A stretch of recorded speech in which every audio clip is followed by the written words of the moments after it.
Good afternoon. Welcome to the Healthcare and Retirement webinar.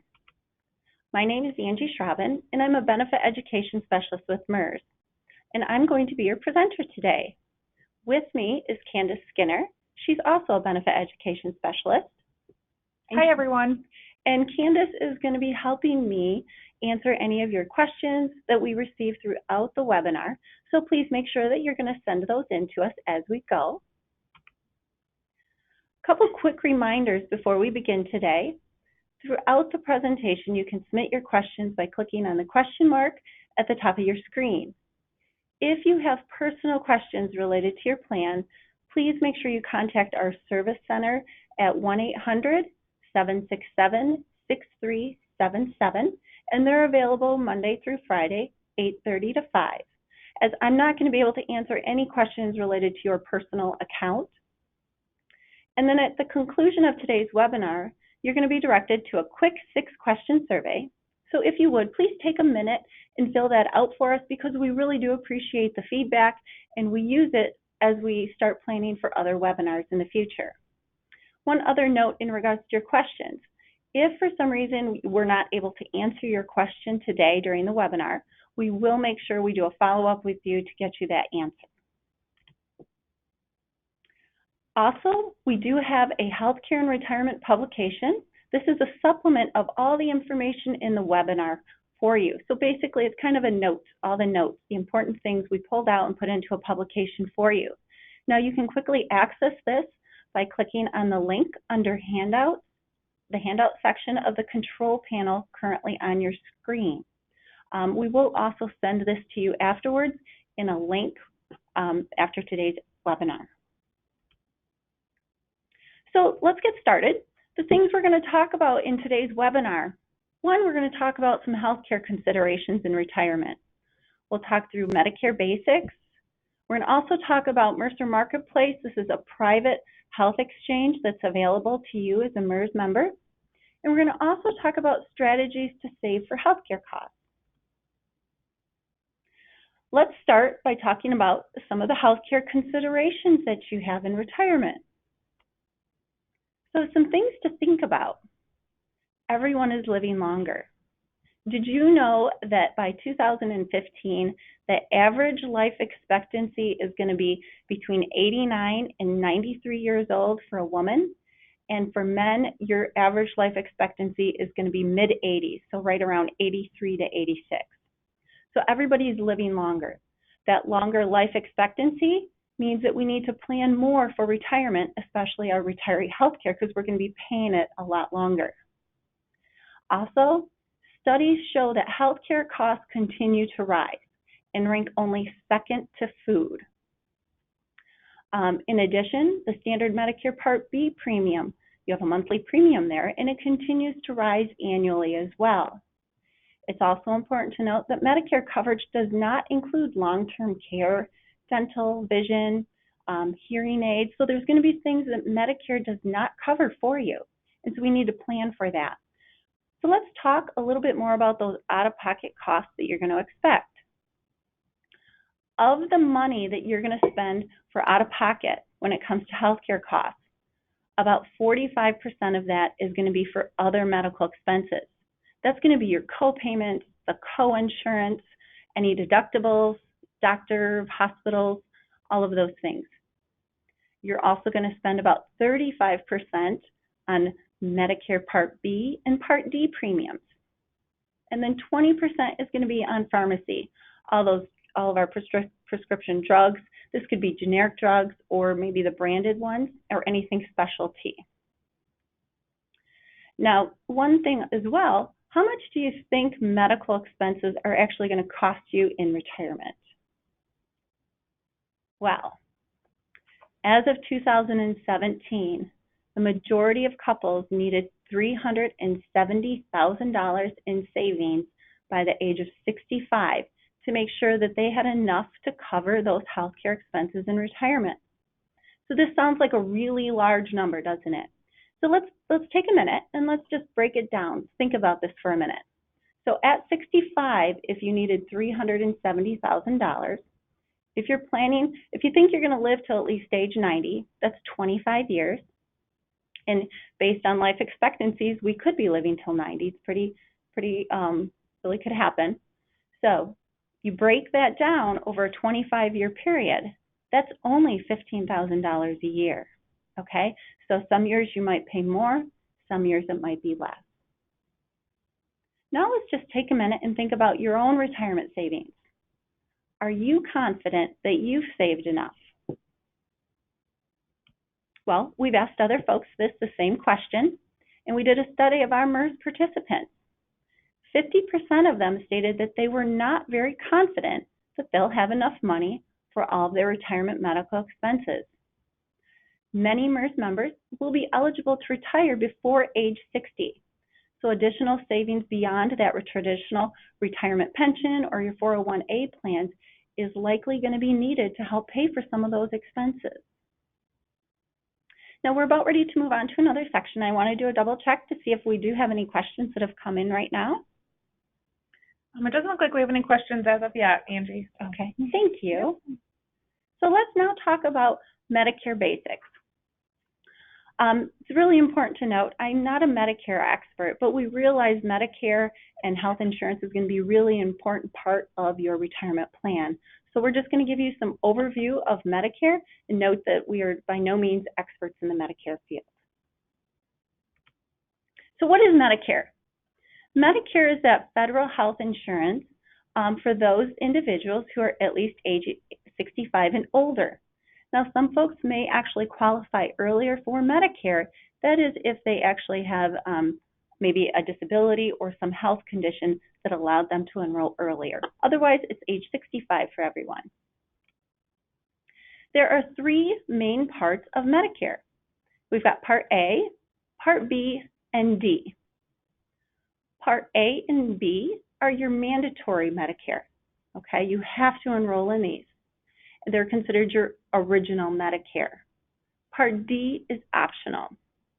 So Part A, what does it cover?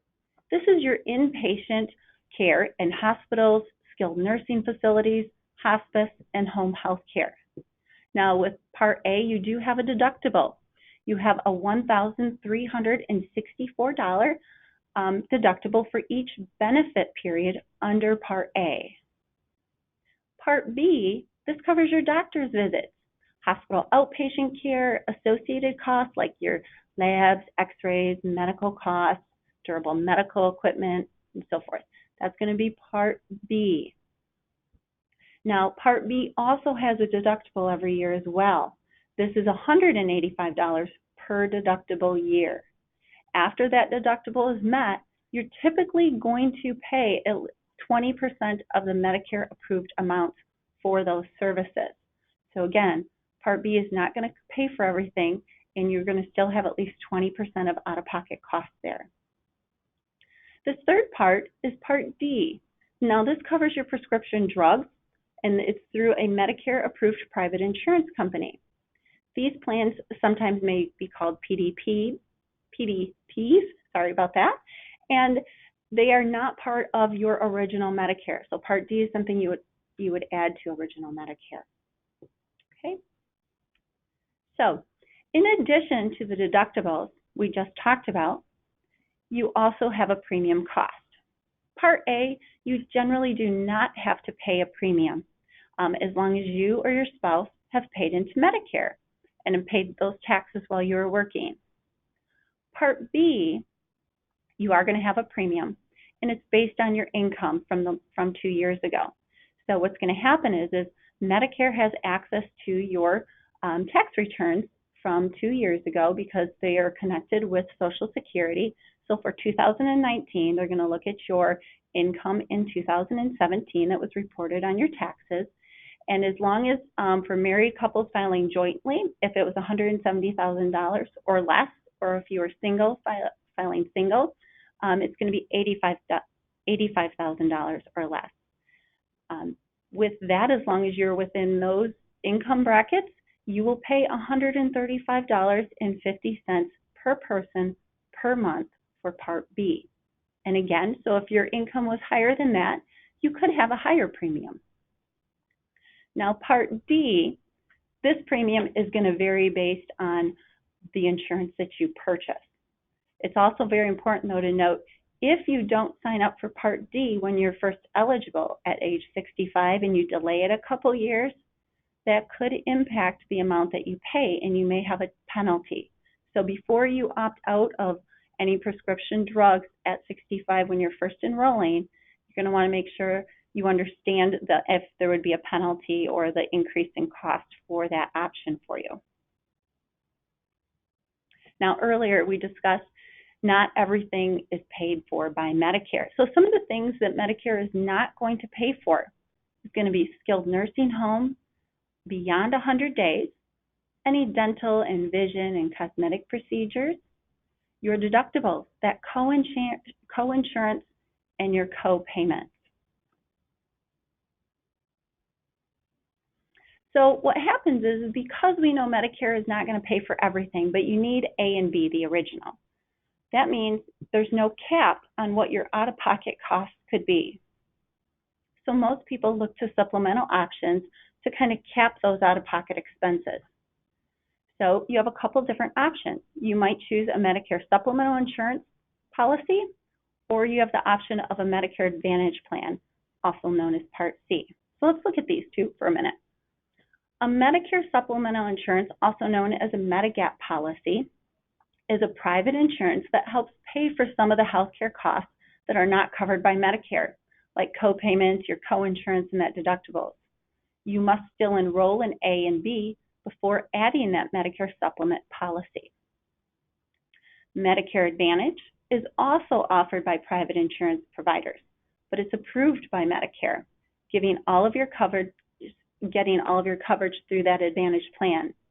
Many of these plans also will include prescription drug coverage, but the cost of the plan is going to also vary. But what happens is your Medicare Part A and B coverage are now kind of moved under the umbrella of that Advantage plan. And so you're not really an original Medicare any longer. So ultimately, you're going to have three main choices. You can enroll in Medicare Part A and B, original Medicare, and add a Part D, that prescription drug policy, but know all of your out-of-pocket expenses are not going to be capped. Your second choice is going to be to enroll in Part A and B and D, and then add a Medicare supplemental insurance policy, that Medigap policy. Your third option is going to be to enroll in or to purchase that Medicare Advantage plan.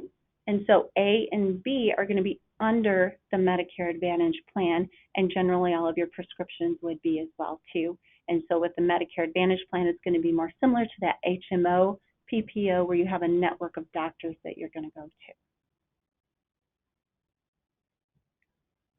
So when do you get to enroll? Well, for Medicare, there's a 7-month enrollment period. This period starts 3 months before the month you turn 65, and you have 3 months after the month you turn 65. So for example, if you are turning 65 in April, you can start, actually you could enroll as early as January, but the latest you could enroll is July. You'd have to enroll by July of that same year. So unlike Social Security, you do need to enroll within that 7-month period. There's one caveat though. If you're still working when you're age 65, and you know what, we're finding a lot of people still actually might be working. If you're still working and you are covered under what they call creditable insurance, you don't have to enroll in Medicare. How do you find out if you have creditable insurance?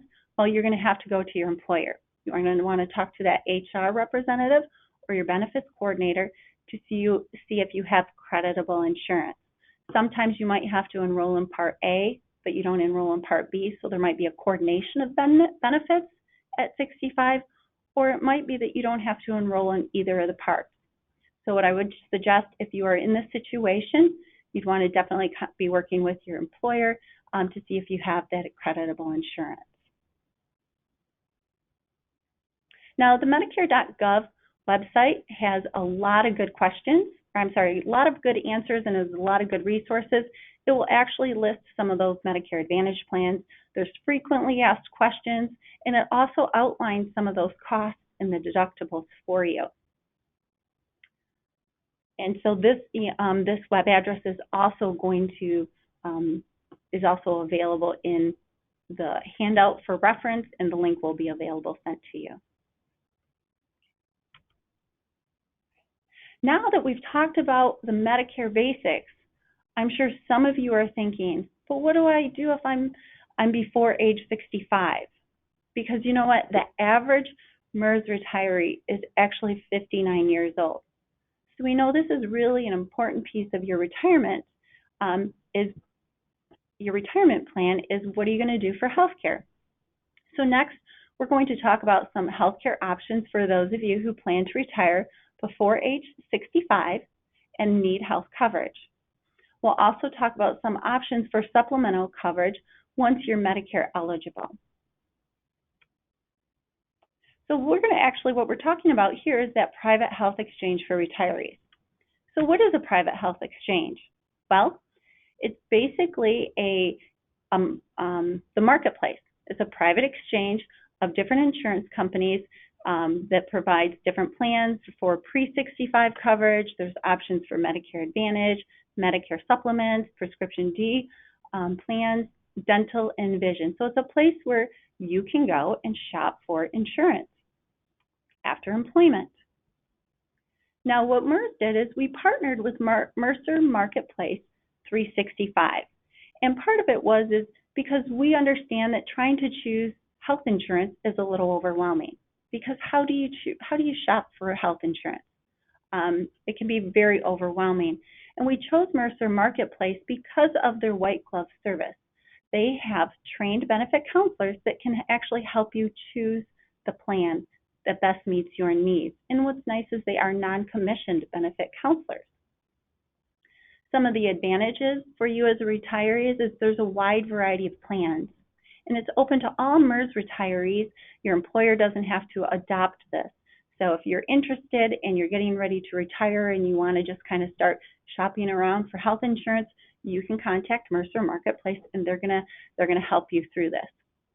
The other thing too is if through your employer you do have the MERS healthcare savings program, you can actually use your healthcare savings program account to directly pay your insurance premiums if it's through Mercer Marketplace.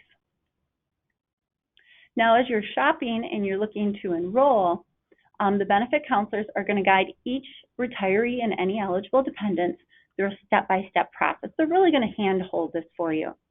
And they're going to have a consultation with you. So prior to this consultation, though, they're going to send you a questionnaire that you're going to complete, and which summarizes what your needs are. So some of the questions you might have are, where are you planning to live in retirement?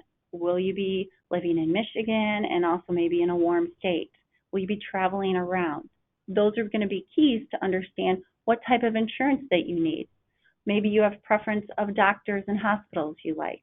You're going to share that information ahead of time, and then these non-commissioned counselors are going to go shop for insurance for you, and they're going to bring back a variety of plans.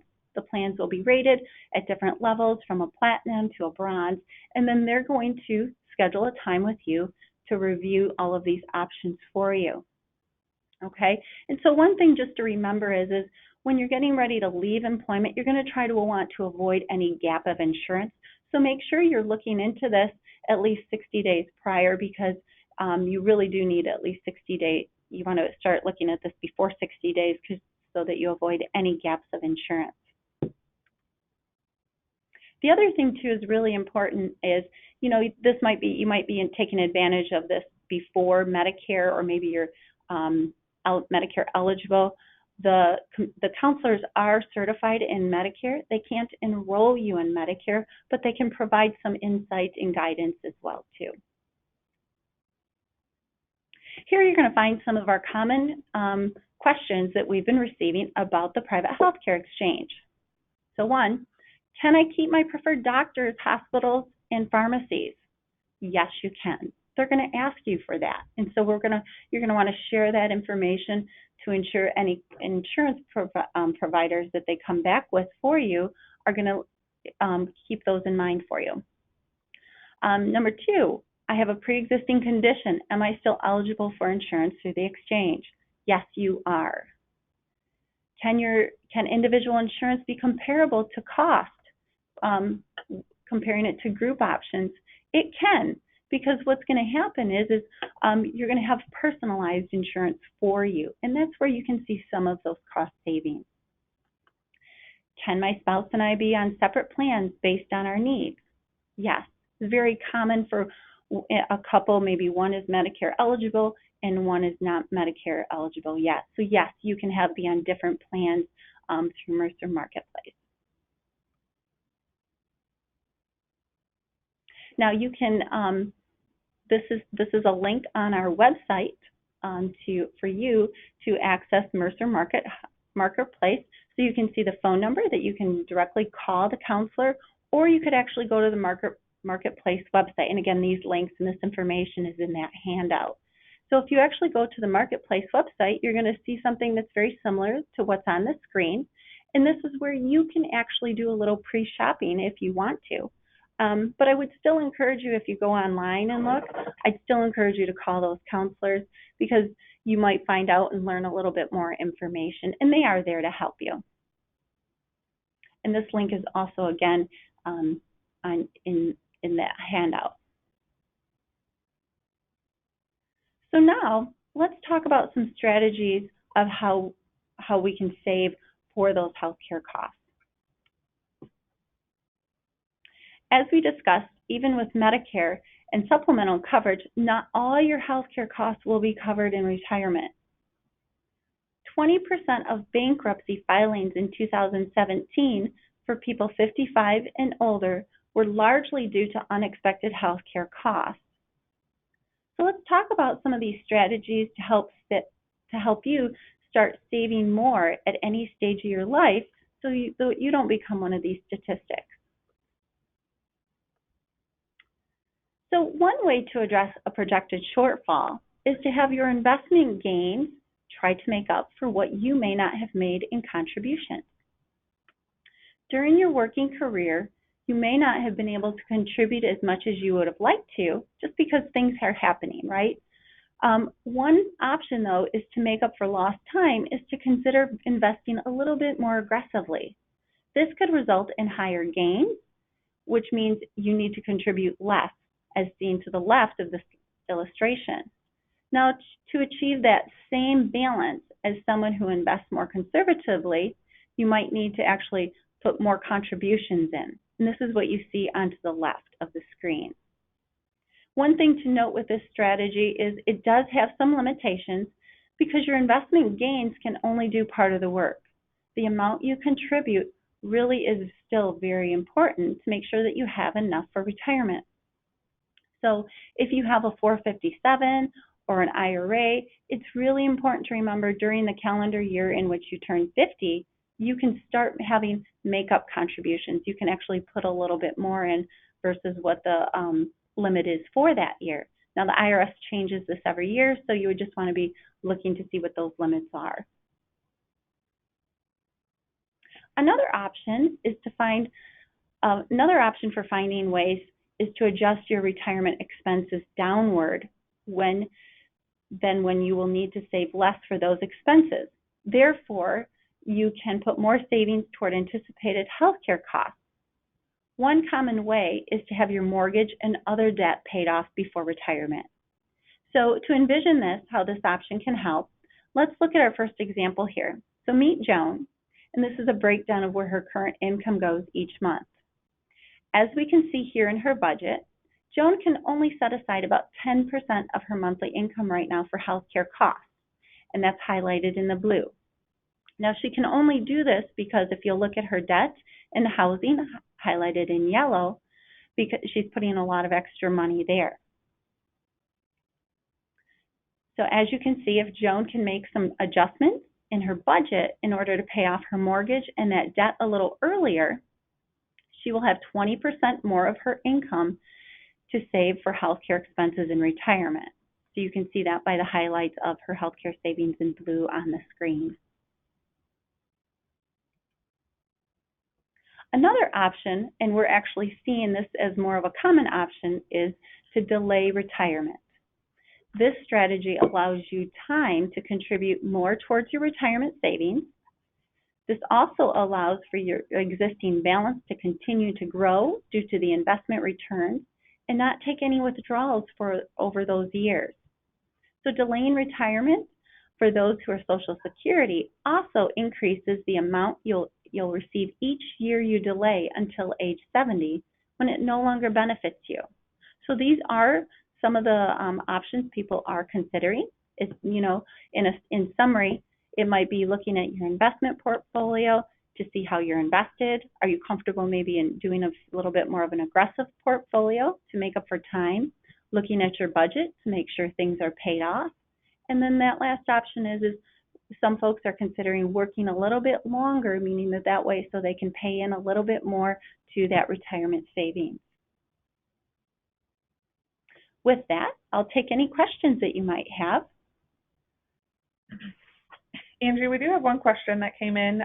If I retire at age 65 but will be covered by my spouse's employer paid health care plan, am I still required to sign up for Medicare in the window based on my 65th birthday? Okay, so if you're 65 and you're covered under your spouse's health care plan because they're still working, as long as that is considered creditable insurance, I would still encourage you to talk to your insurance provider or the benefits counselor of your spouse's insurance, because there might be some coordination there that you will have to participate in. So definitely check with them first. That looks like all the questions that I have as of now, Angie. Okay, well, that's it then for today. We will kind of go back through to make sure we didn't miss any questions, but I want to thank you all for attending today's webinar. Please fill out the webinar survey and enjoy the rest of your day.